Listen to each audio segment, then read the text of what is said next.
नमस्कार दोस्तों, मैं जैस्मिन कौर। मैं अमनप्रीत राव। हम आज आपके सामने अपने वुमेन्स वीक स्पेशल के एपिसोड्स में अपना नेक्स्ट एपिसोड लेके आ रहे हैं।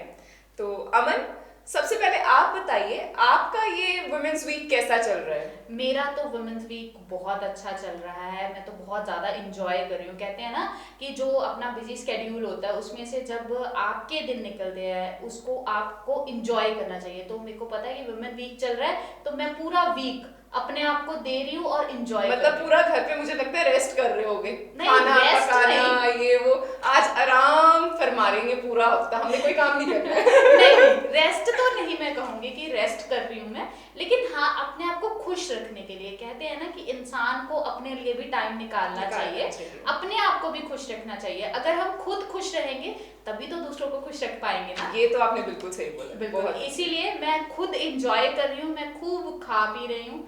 आजकल मैं नई नई कुकिंग कर रही हूँ और अपने लिए बना रही हूँ और जो मेरे साथ रहने वाले हैं उनको भी खिला रही हूँ। ठीक है, ठीक है। मतलब सब लोग आपकी कुकिंग का आनंद उठा रहे हैं। बिल्कुल बिल्कुल। अच्छा, आपका वुमेन्स वीक कैसे चल रहा है? मेरा वुमेन्स वीक बहुत अच्छा जा रहा है। मतलब ज्यादातर तो मैं सच बताऊं तो मैं बिजी हो जाती हूँ, क्योंकि हम अपने नई सीरीज जो हमने शुरू की है तो उस पर काफी काम करना होता है। उसके अलावा हाँ, मैं काफी घूम फिर रही हूँ इन दिनों में, तो मुझे ट्रैवलिंग बहुत अच्छी लगती है, तो वो मैं अपना जो है अपना शौक पूरा कर रही हूँ। अच्छा, बचपन में क्या क्या करते थे आप? बचपन में कुछ नहीं, सोते थे, खाते पीते सोते थे। अच्छा, मुझे ना बचपन में ना भागना बहुत पसंद था। मेरे को स्पोर्ट्स के साथ बहुत पसंद था ना कि स्पोर्ट्स करना। स्कूल में बहुत सारी स्पोर्ट्स करी है मैंने, रनिंग में पार्ट लेना। इवन ना मैंने अपनी राइट आर्म है उसको 3 बार तोड़वाया है स्पोर्ट्स के चक्कर में। 3 बार? आप मानोगे 3 बार तोड़वाया मैंने, भागते भागते गिर गई ऐसे ही है ना। मतलब शुरू से आप स्पोर्ट्स में तेज थे? हाँ, स्पोर्ट्स मेरे को अच्छी लगती थी शुरू से ही और मजा आता था और फिट भी रहता बंदा है ना। और वैसे भी कहते हैं कि पंजाबी में खाने पीने वाले जो बच्चे होते हैं उनको स्पोर्ट्स साथ के साथ करनी चाहिए, क्योंकि फिटनेस भी बहुत जरूरी है। बहुत जरूरी है, बहुत जरूरी है। आपने स्पोर्ट्स की बात की तो अब वुमेन्स वीक पे मुझे हमारी जो सबसे पहली इंडिया की फर्स्ट रनर थी, मुझे उनका ध्यान आ गया, पीटी उषा जी के बारे में। जी, वो फर्स्ट रनर थी इंडिया की, पीटी उषा। तो काफ़ी स्ट्रगल रही है उनकी। उन्होंने बहुत ज़्यादा स्ट्रगल करी स्टार्टिंग में, क्योंकि जब जहाँ से वो बिलोंग करती थी वहाँ पे लड़कियों को इतना सपोर्ट नहीं किया जाता था, ना ही उनके लिए फैसिलिटीज थी ज़्यादा ना। बिल्कुल बिल्कुल। मतलब उस टाइम पे उनका एक ना इंटरव्यू था, उन्होंने कुछ ये बताया था कि उस टाइम पे जब उन्होंने पहली बार इवन स्पोर्ट्स स्कूल ज्वाइन किया, जो कॉलेज केरल की गवर्नमेंट ने उस टाइम पे खोले थे, तो उनके स्कूल्स या जो हॉस्टल्स होते थे वो भी उतने फैसिलिटेटेड नहीं थे जितने हमारे होते हैं। मतलब आज के अगर आप हॉस्टल्स में जाओगे आपको मेस मिल जाएगी, बहुत वेंटिलेटेड रूम्स होते हैं। तो उस टाइम पे पहली बात तो दीवारें ही नहीं थी, कमरे ही अच्छे नहीं बने हुए थे, खाने पीने की फैसिलिटीज नहीं थी, लेकिन उन दिनों से भी उठ के उन्होंने अपने आप को एस्टैब्लिश किया था। आपकी इस बात से ना मेरे को उनका एक छोटा सा वाक्य याद आ रहा है। उनको एक बार ना पाकिस्तान में इनवाइट किया गया था ओलंपिक्स के लिए ना, गेमिंग के लिए ही। तो उनको 2 ट्रेन्स चेंज करके पाकिस्तान तक पहुंचना था। तो उन्होंने ना वो एक अलग सी जर्नी थी उनकी। उनके इंटरव्यू में ये मैंने बात उनकी सुनी थी। उन्होंने देखा कि उनको सीट नहीं मिली ना, जनरल पैसेंजर बन के गई वो, ना रिजर्वेशन, क्योंकि ना उनका बैकग्राउंड स्ट्रांग था, ना उनको इतना फाइनेंशियली भी वो नहीं थे कि आप रिजर्वेशंस करवा पाओ। और उनको किसी चीज की सपोर्ट नहीं थी, ना कोई कोच था। तो उनको खुद ही अपने आप को आगे लेके आना था। तो वो जनरल डिब्बे में ही, जैसे ट्रेन में जनरल डिब्बे होते हैं, तो उनमें उनको ट्रैवल करना था ना। तो उनको उस टाइम पे सीट मिली, तो उनको जो दरवाजा होता है उस पे खड़े रह के उनको जाना था। तो अचानक से उनको फील होता है कि उनके ऊपर ना पत्थर पड़ रहे हैं या गोबर होता है, जो गोबर पड़ रहा है। तो वो एकदम से शॉक हो गई कि चलती हुई ट्रेन में कहाँ से आ रहा है। तो वो जब बाहर देखती हैं तो उन्होंने देखा कि बाहर जो लोग खड़े हैं या बच्चे खड़े हैं वो उनको मार रहे हैं। तो वो उनके लिए एक डीमोटिवेटेड सा मोमेंट था कि ये क्या सीन है, मतलब ऐसे क्यों हो रहा है मेरे पे भी साथ। कितना डीमोनाइज किया गया था उन्हें, कितना मतलब डाउन उन्हें गिराया गया था कि एज अ लेडी वो जा रही है, तो इतना डिसरिस्पेक्टफुल इवेंट उनके साथ उस हुआ टाइम था। पे ना लेडीज की रिस्पेक्ट नहीं की जाती थी ज्यादातर, है ना, इसीलिए उनके साथ भी कुछ ऐसा हुआ। लेकिन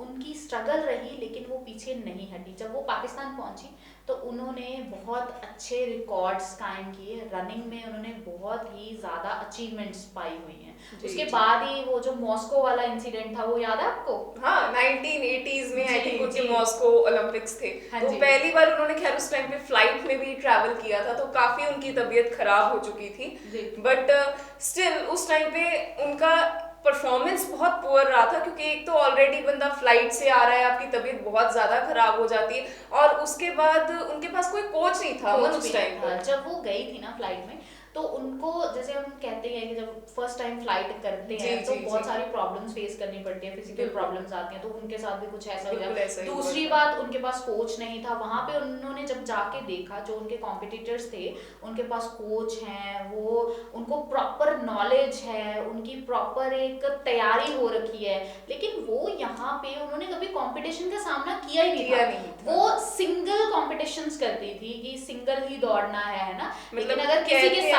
बात करो, आपका कोई कंपटीशन हो, आपको पता लगता है कि हम किस लेवल पे पहुंच चुके हैं, आप चेकआउट करते हो खुद को। उनको वो मौका ही नहीं मिला कभी, तो शायद वही रीजन था कि वहां उनकी जो मॉस्को में पहली परफॉर्मेंस थी काफी लो रही थी। बट उसके बाद उन्होंने जब एशियन चैंपियनशिप्स खेली थी, तो उस टाइम पे मुझे याद है उन्होंने 5 गोल्ड मेडल्स उस टाइम जीते थे, being a lady, and 1 bronze जीता था, जो बहुत बड़ी बात थी। बिल्कुल। सो उसी से ही वो फेमस हुई थी। वो इंडिया की पहली वुमेन है जिन्होंने 101 इंटरनेशनल मेडल्स भी पाए हुए। That's a really huge number. बिल्कुल बिल्कुल। सो इतने मेडल्स पाना एक लेडी होके, और स्ट्रगल के साथ साथ, और ना प्रॉपर नॉलेज होना, ना साथ में कोच होना, तो बहुत बड़ी बात है। और उनका एक रिकॉर्ड भी कायम है। उन्होंने 400 मीटर की दौड़ केवल 53 सेकेंड्स में कंप्लीट करी है। 400 मीटर यानी कि ऑलमोस्ट आधा किलोमीटर हो जाता है, तो उन्होंने 53 सेकेंड में कंप्लीट करी है, तो उनका ये रिकॉर्ड भी कायम हो चुका है। सो उनका एक्चुअल मैंने उनका जब इंटरव्यूज देखे हैं, सुने हैं, तो उन्होंने एक बात बोली थी कि एक रिग्रेटफुल मोमेंट था उनकी लाइफ का। कौन सा? LA में उनकी जब सिलेक्शन हुई थी, ओलंपिक्स में गए थे, तो उस टाइम पे वो काफ़ी कॉन्फिडेंट थी, क्योंकि तब तक वो काफ़ी ट्रेंड हो चुकी थी, अपने फील्ड में एक्सपीरियंसेस ले चुकी थी। बट उन्होंने जब रेस स्टार्ट की थी, तो स्टार्टिंग में उन्होंने काफ़ी अच्छा स्पीड अप पकड़ा था, बीच में ही वो रेस रोकनी पड़ गई, तो उनका सारा कंसंट्रेशन टूट गया। तो सेकंड टाइम जब वही रेस स्टार्ट हुई, तो जस्ट आप कह सकते हो कि 1/100th ऑफ अ सेकंड का जो ब्रेक पड़ गया उनके लिए, तो उसकी वजह से वो रेस जीत नहीं पाई थी, ओलंपिक्स जीत नहीं पाई थी। तो बहुत उनके लिए वो रिग्रेटफुल मोमेंट था उनकी लाइफ का। हर किसी की लाइफ में ऐसे कुछ ना कुछ रिग्रेटफुल मोमेंट्स आते हैं। अच्छा, ये तो हमने इनकी बात करी ना, लेकिन ये तो प्लेन में दौड़ने वाली थी, लेकिन आपको पता है कि पहाड़ों में भी पहाड़ों से खेलने वाली भी एक ऐसी स्पोर्ट्समैन है। कौन सी? बिचेंद्री पाल, माउंटेनियर के नाम से जानी जाती है। वो पहली माउंटेनियर है जिन्होंने माउंट एवरेस्ट सर किया है। जी जी। तो अगर उनकी हम बात करें, तो वो एक छोटे से गांव में रहने वाली थी, उत्तराखंड से वो बिलोंग करती थी। जैसे बचपन में होता है ना कि हम भी छोटे छोटे होते थे तो खेलते थे, एक दूसरे के साथ कंपटीशन करते थे ना, कि चलो आप वहां पे जाके दिखाओ तो आप जीत जाओगे। तो उनके वहां पता है क्या होता था? उनके वहां ये होता था कि आप ना इस वाली पहाड़ी पे चढ़ के दिखाओ, आप जीत जाओ। अच्छा, जैसे हम लोग रेसेस लगाते थे। मतलब बाय गॉड, मुझे ना अपना इंसिडेंट याद आ गया इससे। काफी जब हम छोटे होते थे ना, तो हम जो गेम्स खेलते होते थे, तो उनमें इतना मजा आता था कि कभी ना कभी हम एक टारगेट सेट कर लेते थे कि पहले उस पहाड़ी पे कौन चढ़ेगा। वो तो जैसे आपने उनका एग्जांपल दिया, हमारे वहाँ एरियाज में पेड़ बहुत है, तो मुझे ट्री क्लाइंबिंग का बहुत शौक था, तो हमें ये रेसेस होती थी कि पहले पेड़ पे कौन चढ़ेगा। जी जी जी जी, जी। बहुत मजा आता था। ऐसे उनके साथ कुछ ऐसा होता था, तो वो अपने फ्रेंड्स के साथ ऐसे करते थे ना। उसके बाद उनको ना पढ़ने का बहुत ज्यादा शौक था, उन्होंने काफी ज्यादा स्टडी करी, लेकिन जहाँ पे वो रहती थी वहां पे लड़कियों को आगे नहीं आने दिया जाता था, पढ़ने नहीं दिया जाता था, लेकिन उन्होंने फिर भी पढ़ा। लेकिन पढ़ लिख के भी घर पे रहने वाला काम था उनका ना, घर पे ही रहना, ज्यादा बाहर शायद उनके लिए ज्यादा मुश्किल रहा होगा वो दौर की, इतना पढ़ाई लिखाई की है और उसके बाद एकदम घर पे बैठ जाना शायद बहुत मुश्किल है। बिल्कुल। तो लेकिन उनकी लाइफ में टर्निंग पॉइंट आया जिसने उनको माउंटेनियर बना दिया, इंडिया की फर्स्ट माउंटेनियर बनाया। उनके गांव में ना ऐसी कोई और माउंटेनियर थी, तो वो वहां पे आई, तो उन्होंने उनको देखा कि इसमें तो काफी ऐसा पोटेंशियल है, Potential टैलेंट है, ये कर सकती है इन चीज़ों को, उन्होंने मोटिवेट किया और उनको बताया कि ऐसे ऐसे नेहरू इंस्टीट्यूट है, आप उन पे जाओ और ट्रेनिंग लो। तब Okay. उन्होंने वहाँ पे जाके ट्रेनिंग ली, प्रॉपर ट्रेनिंग ली। लेकिन उसके बाद जब उनका सिलेक्शन हुआ, जब उन्होंने तय किया कि मुझे उस माउंट एवरेस्ट टाइम पे पे जाना है, शायद, हाँ बिल्कुल, शायद उनका एक ग्रुप बना था एवरेस्ट 84 करके जी था, है ना? 84 में, क्योंकि वो 84 में, इंटरनेशनल ग्रुप था बिल्कुल वो पूरा। बिल्कुल, वो तो उनमें इंडियन पहली लेडी थी, वो Okay. इंडियन फर्स्ट लेडी थी वो, जो उस ग्रुप में सिलेक्ट हुई थी। बाकी और भी लेडीज थी, लेकिन इंडिया से वो पहली लेडी थी। हाँ, तो उसके लिए उन्होंने तैयारी करी। वो जर्नी भी उनकी खैर काफी डिफिकल्ट रही थी, क्योंकि एक होता है कि आप किसी मुकाम में आप सिलेक्ट हो जाते हो, लेकिन उसके लिए जो आपको ट्रेनिंग चाहिए होती है वो बहुत हार्ड होती है। तो मुझे याद है उनका जब वो अपने गांव में आई थी उस टाइम पीरियड में ट्रेनिंग कर रही थी, तो काफी, क्योंकि एक तो वो सोसाइटी इतनी एडवांस नहीं थी, लेकिन वो वहां पर जब जॉगिंग करती थी, शॉर्ट्स डालती थी, तो लोग टॉन्ट करते थे उन्हें बहुत ज्यादा। बिल्कुल। और उसके बाद उनको ना घास काटना, उन्होंने इरिटेट हो गई ना कि मेरे को टॉन्टिंग बाजी होती है कि औरतें ही टॉन्ट कर रही हैं मेरे को। तो टॉन्ट करने की वजह से उन्होंने फिर थोड़ा साइड पे होके उन्होंने घास काटना स्टार्ट किया, उन्होंने पत्थर उठाने स्टार्ट करे, काटे थे। हाँ, बट लोगों का उस टाइम पे भी ना ये मेंटालिटी थी कि अगर पढ़ लिख के आप यही काम कर रहे हो तो बिना पढ़े कर सकते हो। मतलब काफी लोगों ने पागल बोलना शुरू कर दिया। वैसे भी उस साइड पे ज्यादा यही माना जाता कि लड़कियों के ऐसे काम करवाओ ना, फिजिकल काम करवाओ ज्यादा ना, लेकिन उन्होंने फिजिकल काम किए एक माउंटेनियर बनने के लिए। तो उनकी वो मेहनत जो थी उनको फल लेके आई। वो उन्होंने स्टार्ट करी अपनी जर्नी माउंट एवरेस्ट पे जाने के लिए, लेकिन उसमें भी एक हर्डल आई बहुत बड़ी। आइस का जो तूफान था, बर्फ का तूफान था। एक जगह पे वो रुके थे जब वो माउंट एवरेस्ट पे चढ़ रहे थे, जब वो काठमांडू से आई थिंक हाँ, ऊपर चढ़ रहे थे, था। तो थोड़ा सा रास्ते में ऑन द वे एवलांच आ गया था। हाँ जी, काफी हाँ ज्यादा जी। उस टाइम में उनको इंजरीज होगी, जो उनके साथ और भी औरतें थी उनको भी इंजरीज हुई, और इंजरीज की वजह से ही उन्होंने माउंट एवरेस्ट पे जाने के लिए मना कर दिया। लेकिन एक बिचेंद्री पाल ही थी जिसने हार नहीं मानी, लास्ट तक वो ऐसे ही चलती रही, स्ट्रगल करी, और इंजरीज के साथ ही वो माउंट एवरेस्ट पर पहुंची। अच्छा अमन, हम बिचेंद्री पाल की बात कर रहे हैं, तो मुझे उनके रिगार्डिंग एक बहुत इंटरेस्टिंग फैक्ट याद आ रहा है, मतलब कोइंसिडेंस कह सकते हो उसको, कि बिचेंद्री पाल का जन्म जो है वो मई के महीने में हुआ था, और एग्जैक्ट उनके जन्म से एक साल पहले पहली बार माउंट एवरेस्ट को सर किया गया था। और बिल्कुल मई में, और एग्जैक्ट 30 साल बाद, मतलब 1984 में बिचेंद्री पाल ने दोबारा से मई के महीने में ही माउंट एवरेस्ट को सर किया था। मतलब शायद एक बहुत बड़ा कोइंसिडेंस कह सकते हो, या फिर कह सकते कि मई उनके लिए लकी था है ना। उसके अलावा बिचेंद्री पाल जी ने काफी कुछ किया है, उन्होंने गोल्ड मेडल्स भी हासिल किया है। एक ना और थे, अरुणिमा सिन्हा के नाम से उनको जाना जाता था। उनको ना ट्रेन में एक एक्सीडेंट हो गया था और उनकी टांगे चली गई थी, लेकिन वो भी माउंटेनियर बनना चाहती थी। तो उस टाइम में ना लड़कियों की ज्यादा ना कोई सहायता नहीं करता था ना, कोई प्रॉपर नॉलेज नहीं देता था कि आपको माउंटेनियर अगर करना है तो कैसे बनना है, क्या करना है। तो बिचेंद्री पाल ही थी जिन्होंने अनुरिमा को ट्रेनिंग दी थी, और अनुरिमा भी गई थी आगे, उन्होंने भी काफी सारी क्लाइंट्स पे गई है। मतलब इन्होंने काफी काम किया है वुमेन एम्पावरमेंट पे। इनका एक और ऐसा ही इंसिडेंट था 93 में, शायद इन्होंने एक वॉयज स्टार्ट की थी, तो वो भी काफी लेडीज को लेके की थी। तो उस टाइम पे भी लोगों ने बहुत मजाक बनाया था इनका कि ये क्या कर रही हैं, ये नहीं हो सकता। बट इन्होंने उसी वॉयज के थ्रू अपने वर्ल्ड रिकॉर्ड्स कायम किए थे। Guinness book of world records में भी इनका नाम है, और इनके ऊपर बायोग्राफी भी बन चुकी है, जी, एवरेस्ट करके, my journey to the top. So even अभी रिसेंट बात है 2019 की है, इन्हें थर्ड हाईएस्ट सिविलियन ऑनर यानी जो पद्मा भूषण है वो भी इन्हें अवार्ड किया गया। सो ऐसी लेडीज का होना जिन्होंने पहली बार कोई ऐसा अच्छा काम किया हो, वो बहुत बढ़िया लगता है जब हम सुनते हैं ना। तो अपने ऊपर भी ना ऐसा लगता है, प्राउड होता है कि एक गर्ल होना, एक लेडी होना हमारे लिए भी गर्व की बात। बहुत इंस्पिरेशन मिलती है इन लोगों के बारे में जब हम पढ़ते हैं या लोगों को जब बताते हैं, तो बहुत मजा आता है और एक अपने आप में प्राउड फील होता है। जी जी। अच्छा, आपको पता है जो छोटे छोटे बच्चे होते हैं, इवन आज की भी अगर हम बात करें, या मेरा भी बचपन था, शायद आपका भी बचपन में ये चीज होती होगी, मेरे को ना तारे बड़े पसंद थे बचपन में ना, तारे बहुत पसंद थे, प्लेन्स पसंद थे। जब ना रहते होते थे हम गाँव में रहते थे, तब ना जब भी प्लेन जाता था ना,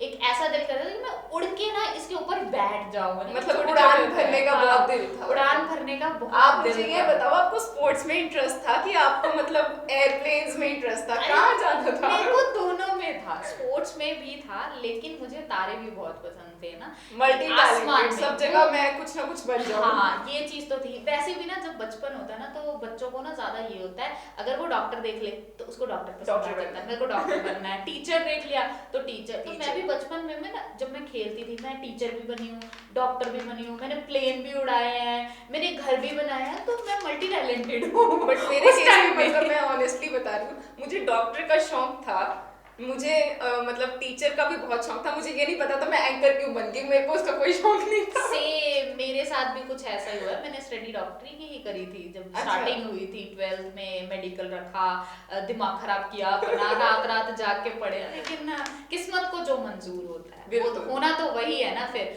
तो एंकरिंग की लाइन में आ गया, चलो ये भी बहुत बढ़िया है। लेकिन बहुत मुझे ना बढ़िया। तारों से याद आई कल्पना चावला। नाइस, कल्पना चावला, मतलब उनके बारे में ना मुझे लगता है, मतलब जहाँ तक कि मेरी assumption है कि हम छोटे होते हम ड्राइंग्स बनाते थे, मैं तो ऐसी बनाती थी भाई, वो नदियाँ जा रही हैं, पहाड़ है और सूरज निकल रहा है और पीछे एक हट बनी हुई है, वो अपनी ड्राइंग्स में डेफिनेटली एयरप्लेन्स बनाती हूँ। बिल्कुल बिल्कुल वो बनाती थी। मैं आपको उसके बारे में बताती हूँ, उनके बारे में। वो ना करनाल से बिलोंग करती थी, लेकिन बचपन में जैसे आपको मैंने बताया मेरा शौक था कि मेरे को अच्छे लगते हैं प्लेन्स, उसको भी लगते थे। जैसे आपने बोला ना कि आपको ड्राइंग का शौक था, उनको भी बहुत ज्यादा ड्राइंग का शौक था, लेकिन वही बात है वो हट में ना प्लेन घुसा देती थी वो क्योंकि उनको प्लेन का शौक था, उनको अच्छे लगते थे प्लेन्स। और वही जो शौक है उनका, उसको उन्होंने अपना करियर बनाया। उन्होंने स्टडी करी, चंडीगढ़ से उन्होंने स्टडी करी, तो इंजीनियरिंग की स्टडी करी, एयरक्राफ्ट इंजीनियरिंग की स्टडी करी। उसके बाद उनको अमेरिका जाने का मौका मिला, नासा में उन्होंने जॉब करी और काफ़ी कुछ वहाँ पे अचीवमेंट्स पाई। और उसके बाद उनकी सिलेक्शन हुई कहाँ पे जाने के लिए? नासा एस्ट्रोनॉट कॉर्प्स थे, बिल्कुल। क्योंकि उस टाइम पे आई थिंक वो एक ऐसी ऑर्गेनाइजेशन है जो जितने हमारे स्पेसक्राफ्ट्स वहाँ जाते हैं और जो एस्ट्रोनॉट्स जाते हैं उस सब की रेगुलेशन वो करते हैं। तो उनकी सिलेक्शन हुई वहाँ पे। सिलेक्शन होने के बाद टाइम आ गया जब उन्होंने फ्लाई करना था स्पेस में। फ्लाई किया, 15 दिन वहाँ पे रहे। वो जर्नी उनकी बहुत सक्सेसफुल रही, काफ़ी सारे एक्सपेरिमेंट्स किए, बहुत कुछ किया और वापस अर्थ पे आ गए। लेकिन टर्निंग पॉइंट कहाँ आया? जब सेकेंड टाइम उन्होंने फ्लाई करना था। कुछ नासा की गलती थी जिसके वजह से उनको असफल रहना पड़ा, क्योंकि जिस एयरक्राफ्ट में उन्होंने जाना था उसमें एक होल हो गया था और नासा को पता था कि इसमें होल है और वो होल दिक्कत दे सकता था, लेकिन उन्होंने उसको परमानेंटली क्योर नहीं किया, टेम्परेरीली उसको ठीक कर दिया। और कल्पना जी सेकेंड टाइम दोबारा स्पेस के लिए फ्लाई हुए, एक 7 मेंबर्स की टीम बनी, दोबारा चले गए वहाँ पे। 16 दिन वो रहे भी, 80 एक्सपेरिमेंट्स भी करे, लेकिन जब उन्होंने वापस आना था तो जो उनके क्राफ्ट का जो होल था वो खराब हो गया, वो दोबारा से होल हो गया। और जो गैसेस वगैरह थी, जब उन्होंने अर्थ में एंट्री करनी थी तो उसने वो जो गैसेस थी, पॉइजनियस गैसेस थी, बहुत ज़्यादा डेंजरस गैसेस थी, उन्होंने उस एयरक्राफ्ट को एक आग का गोला बना दिया। इवन पता भी नहीं चला, जो उसमें 7 मेंबर थे वो गए तो गए कहाँ, उनकी लाशें तक भी नसीब नहीं हो पाई। ये तो अमन अब बहुत सीरियस माहौल हो रहा है, बट आप मुझे एक बात बताइए, आपको पता है कि कल्पना का नाम कल्पना कैसे पड़ा था? कैसे? कल्पना के नाम के पीछे एक बहुत इंटरेस्टिंग स्टोरी है। बचपन में उनका नाम जो है उन्हें सब मोंटो बुलाया करते थे, तो घर में भी मोंटो था और जब उनकी एडमिशन होनी थी स्कूल में तो उनके चाची शायद गए थे कोई, तो उन्होंने जब नाम पूछा था हेडमिस्ट्रेस ने तो उन्होंने बोला था हम तो इन्हें मोंटो बुलाते हैं भाई, हमें नाम नहीं पता। तो उन्होंने कुछ 1-2 नेम्स सजेस्ट किए थे कि आपने कुछ सोचे होंगे। उनमें से जब उनकी हेडमिस्ट्रेस ने पूछा था कल्पना से कि आपको कौन सा नाम पसंद है, तो उन्होंने बोला था मुझे सब नाम पसंद है बट कल्पना मुझे ज्यादा मतलब अट्रैक्ट कर रहा है, तो वहां से मतलब उनका नामकरण उन्होंने खुद किया था। बिल्कुल। सो ऐसी ही लेडीज की बहुत जरूरत है आज भी। इनके नाम पे भी, कल्पना के नाम पे भी आज न्यूयॉर्क में स्ट्रीट्स बनी हुई हैं और इंडिया में भी इवन एयरक्राफ्ट्स का नाम तक रखा हुआ है इनका। सो इनको सल्यूट है, ये बहुत ही अच्छी लेडीज हैं और बहुत कुछ इन्होंने इंडिया के लिए किया हुआ है, इंडिया का नाम रोशन किया है। उसके बाद अगर मैं बात करूं, ये तो चलो स्पोर्ट्स हो गया, एयरक्राफ्ट हो गया, लेकिन आपको पता है पॉलिटिक्स में भी है कुछ ऐसे। बिल्कुल अमन, एक्चुअली पता है क्या है, हम हर फील्ड की बात कर रहे हैं, मतलब हम अब ये सीरीज शुरू की, हमने स्पोर्ट्स से लेके हमने ऑलमोस्ट हर जो फील्ड है उसे कवर किया है, चाहे वो एंटरटेनमेंट है, चाहे एजुकेशन है, चाहे इवन अब हमने स्पेस में बात कर ली है। तो मुझे ये लगता है कि जो लड़कियां हैं उन्हें अगर मौका मिले तो वो सिर्फ ये नहीं कि पहाड़ियों की शिखर पे ही अपनी विजय जो है वो कबूल कर सकती हैं, जिंदगी के हर मुकाम पे वो विजयी होती है, मतलब शिखर पे पहुंचती है। अगर पॉलिटिक्स की अभी आपने बात छेड़ी है तो शायद सबसे बड़ा नाम अगर हमारे सामने उभर के सामने आता है तो वो प्रतिभा देवी सिंह पाटिल जी का है, जो हमारे 12th प्राइम मिनिस्टर रही हैं, प्रेसिडेंट रही हैं, प्रेसिडेंट रही हैं, प्राइम मिनिस्टर हमारी इंदिरा गांधी जो थी जी लेकिन प्रेसिडेंट रही है जी, ना। तो इन्होंने भी काफी अपनी लाइफ में स्ट्रगल किया है और काफी सारी लेडीज का भी इनको सपोर्ट रहा है। इन चीजों इनमें ना सब में ये चीज अच्छी लगी मुझे कि लेडीज ने इनको मोटिवेट किया। जी बिल्कुल बिल्कुल, मोटिवेशन इनको लेडीज के साथ मिली है और इन्होंने काफी लोकसभा और राज्यसभा में अलग अलग जगह पे काम भी किया है। उसके बाद इन्होंने राजस्थान में एज अ गवर्नर इनको अपॉइंट किया गया और पहली गवर्नर थी अगर राजस्थान की देखा जाए, पहली लेडी गवर्नर जी, पहली जी, लेडी पहली गवर्नर लेडी थी गवर्नर जी। थी। उसके बाद इन्होंने बहुत सारे काम भी किए हैं, अच्छे अच्छे काम किए। सबसे पहले तो इन्होंने चाइल्ड एजुकेशन के ऊपर बहुत ज़्यादा काम किया है, विमेन एम्पावरमेंट पे बहुत काम किया है और उसके बाद अगर मैं बात करूँ तो इंडस्ट्रियल ट्रेनिंग स्कूल्स खोले इन्होंने हैंडीकैप पीपल के लिए खोले हैं। बिल्कुल, अगर इनके हम बचपन की भी बात करें तो मतलब शुरू से ये एजुकेशन में बहुत तेज थी। इनफैक्ट ये टेबल टेनिस की प्लेयर रह चुकी हैं अपने कॉलेज के डेज में, तो एजुकेशन की वजह से ही इन्होंने आई थिंक 2 या 3 डिग्रीज की थी। इन्होंने इकोनॉमिक्स की थी, लॉ भी किया था, उसके बाद पॉलिटिक्स भी की थी, पर लॉ से इनको ये इंटरेस्ट पड़ा था पॉलिटिक्स वाली साइड पे। तो एट द एज ऑफ 27 ये महाराष्ट्र की जलगांव कॉन्स्टिट्यूएंसी थी जहां से पहली बार जीत के ये पॉलिटिक्स में आई थी। बिल्कुल बिल्कुल, इन सब की बात होगी तो मैं अपनी वाली लाइन को पीछे कैसे छोड़ सकती हूँ, है ना, क्योंकि ये भी बहुत इंपॉर्टेंट है कि जैसे हम लड़कियां हैं, हम इस फील्ड में, मीडिया फील्ड में हैं, काम कर रहे हैं, एंटरटेनमेंट फील्ड में हैं, काम कर रहे हैं,